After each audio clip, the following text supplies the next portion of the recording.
आप सबको जय मसीह की। हमारे चैनल एनआकोरा में आपका स्वागत है। हम आज आपको परमेश्वर के राज और उसके धर्म के खोज के विषय में जो प्रभु यीशु ने मत्ती रचित सुसमाचार के 6वें अध्याय के 33वें वचन में कहा है, उस विषय में हम आज आप लोगों को बताने वाले हैं। यीशु और यूहन्ना दोनों ने नए नियम के शुरुआत में ही मन फिराओ क्योंकि स्वर्ग का राज निकट है, यह कह के अपने प्रचार को प्रारंभ किया था। स्वर्ग के राज के विषय में नए नियम में कई बार कई दृष्टांतों को रखा गया है, पर यीशु यहाँ पे मत्ती 6 में कह रहे हैं कि पहले परमेश्वर के राज और धर्म की खोज करना है। तो क्या परमेश्वर का राज और स्वर्ग का राज दोनों अलग अलग है?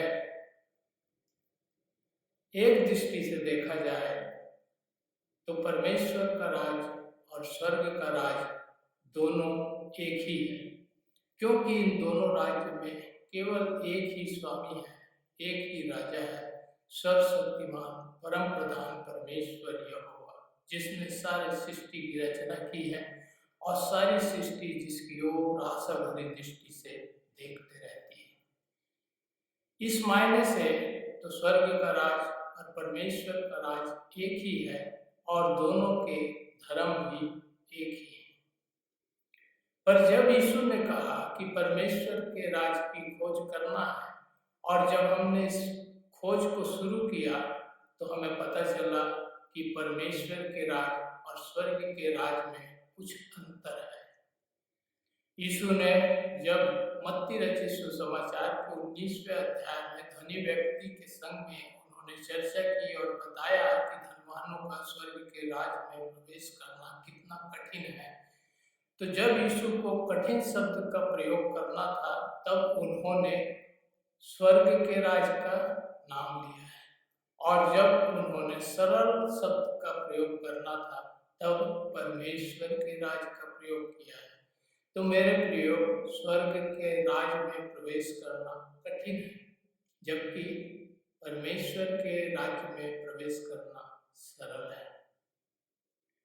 दूसरा एक बड़ा अंतर इन दोनों राज्यों में ये समझ में आता है कि परमेश्वर का राज्य हम इस जीवन में जीते जी, जब तक हमें मृत्यु ना आए, हम परमेश्वर के राज में प्रवेश कर सकते हैं, जबकि स्वर्ग के राज में प्रवेश करने के लिए हमें मरना और उसके बाद पुनरुत्थानित होना या प्रभु यीशु के आने से पुनरुत्थानित होना, उसी दशा में हम स्वर्ग के राज में प्रवेश कर सकते हैं। हम अपने जीते जी परमेश्वर के राज में प्रवेश कर सकते हैं। इसलिए यीशु ने कहा है कि परमेश्वर के राज्य को खोजो। खोजना भी एक मनुष्य के लिए बहुत ही महत्वपूर्ण कार्य है। इस कार्य को मनुष्य को जीवन के आखिरी क्षण तक के करते रहना पड़ता है।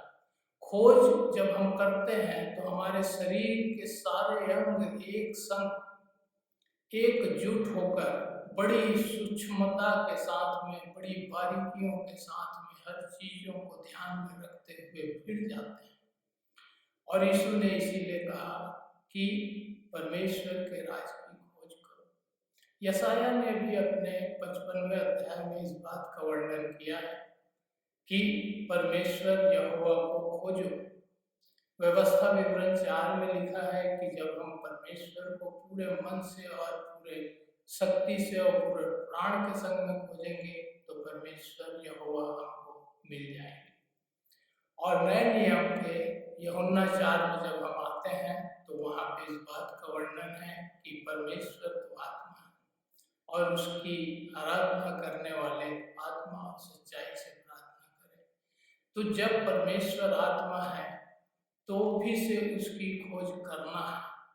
यीशु से भी जब फरीसियों ने पूछा था कि परमेश्वर का राज्य कहाँ है, तो उन्होंने कहा था कि परमेश्वर का राज्य दृश्य रूप में कभी नहीं होता। जहाँ दो या 2 से अधिक लोग परमेश्वर के नाम से इकट्ठे होते हैं, वहीं पे परमेश्वर का राज्य होता है। मेरे प्रियो, परमेश्वर का राज इस जगत में जीते जी हमारे लिए रखा हुआ है। हमें उसे खोजना है और अपने बीच में उस राज्य को स्थापित करना है। इसकी शुरुआत हम अपने आप से, अपने परिवार से, अपने आस पड़ोस के लोगों से, अपने मित्रों से, अपने समाज और कलीसिया के लोगों के साथ में मिलकर इसकी शुरुआत कर सकते हैं। मगर शैतान ने हर एक मनुष्य को भटका दिया है। जो विश्वासी कहते हैं अपने आप को, जो मसीही कहते हैं अपने आप को, उसे शैतान ने भटका दिया है। बड़ी बड़ी पदवी उन्हें दिला दी है, बड़े बड़े नाम उनके हो गए हैं और उन सब को उसने उठा करके स्वर्ग के राज के लिए तैयार होने को खड़ा कर दिया है।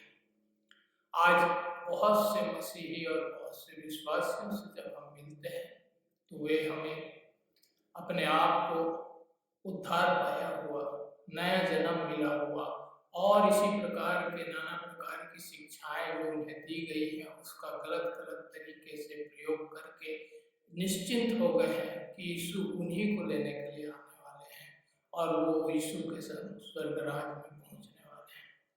परमेश्वर के राज की वो खोज नहीं करते। जब हम परमेश्वर के राज की खोज करते हैं तो हमारे में नम्रता आती है, हमारे में दीनता आती है, हम अपने आप को छोटा बनाते हैं। मगर शैतान ने हर लोगों को उठा के स्वर्ग के राज के लिए बैठा दिया है और वह निश्चिंत हो गए हैं। उनमें नम्रता नहीं रही, अब उनमें दीनता नहीं रही, वो अपने आप को छोटा नहीं कहते, वो मिलनसार नहीं रहे। तो मेरे प्रियो, हमें जब तक के इस जगत में जीना है, परमेश्वर के राज की खोज करना है और ये खोज हमको परमेश्वर के करीब ले जाता है, ये खोज हमको नम्र बनाता है, ये खोज हमको परमेश्वर के प्रति आशावान बनाता है और परमेश्वर के प्रेम में हमें बढ़ाता रहता है। मैं आज आप लोगों को इस वीडियो के माध्यम से बताना चाहता हूँ कि यदि कोई मनुष्य परमेश्वर के राज्य में नहीं है, जो मनुष्य परमेश्वर के राज्य की खोज नहीं कर रहा है, वो किसी भी हाल में स्वर्ग के राज्य में प्रवेश नहीं कर पाएगा। जिन लोगों ने अपने आप को स्वर्ग के राज के लिए अलग कर लिया है और परमेश्वर के राज की खोज नहीं कर रहे हैं, उनके लिए रोमी अध्याय 10 का 3रा वचन पढ़ने और समझने के लिए आवश्यक है, जहाँ पे लिखा हुआ है कि ये लोग जो है परमेश्वर की धार्मिकता को छोड़ के अपनी ही धार्मिकता बना ली है और परमेश्वर की धार्मिकता को अपनाना ही नहीं चाहते हैं। और ऐसों के लिए ही यीशु ने मत्ती 7 के 23वें वचन में इस बात को रखा है, जिसे आप 23 से 25 के बीच में पढ़ सकते हैं। और वहाँ पे इन्हें कुकर्मी भी कहा है और कहा है कि जो मेरे से प्रभु प्रभु प्रभु कहते रहते हैं मगर मेरी आज्ञाओं को ये मानते नहीं, मैं इन्हें पहचानने से इनकार कर दूंगा। तो मेरे प्रियो, मैं आप लोगों को ये बताना चाहता हूँ कि जब तक हम इस जगत में हैं, जब तक हम इस जीवन में हैं, परमेश्वर के राज की खोज करते रहें। परमेश्वर के राज की खोज हमें नम्र बनाती है, हमें दीन बनाती है, हमें मिलनसार बनाती है, हमें प्रभु के नजदीक आने का अवसर देती है, हमें पवित्र बनाती है और हर समय हमें परमेश्वर के प्रति आशावान बनाती है। तो मैं आप लोगों को आज परमेश्वर के राज के विषय में काफी कुछ जानकारी मिल चुकी होगी। धर्म के विषय में भी हम आगे वीडियो बनाने वाले हैं और ये विषय बड़ा लंबा है, इस विषय में हमें थोड़ा थोड़ा करके वीडियो बनाना पड़ेगा ताकि आप परमेश्वर के राज की शिक्षाओं को अच्छे से समझ सकें। तो मेरे प्रियो, अगर आपको ये चैनल अच्छा लगा है तो जल्द से जल्द आप सब्सक्राइब कीजिए और बहुतों तक के शेयर कीजिए ताकि हम आगे की वीडियो बनाते रहें और आप तक समय पे पहुंचता रहे। तब तक के आप सब